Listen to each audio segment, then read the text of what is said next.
सहयोग पहचान दे दा अपन बबुआ खाती एहो भैया दान दे दा अपन बेटा खाती एहो भैया दान दे दा।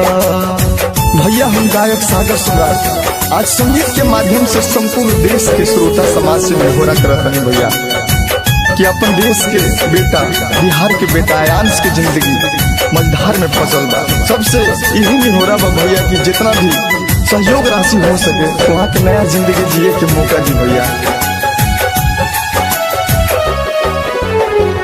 लाख करोड़ भैया कितना कमैबा ऐस मौज के अपन जिंदगी बितैबा।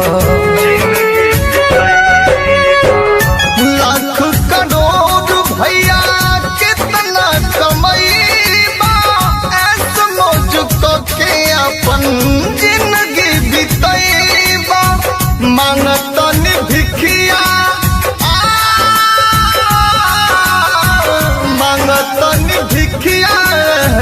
सान कैदा अपन बेटा खाती एहो भैया दान दे दा अपन बेटा खाती एहो चाचा दान दे दा।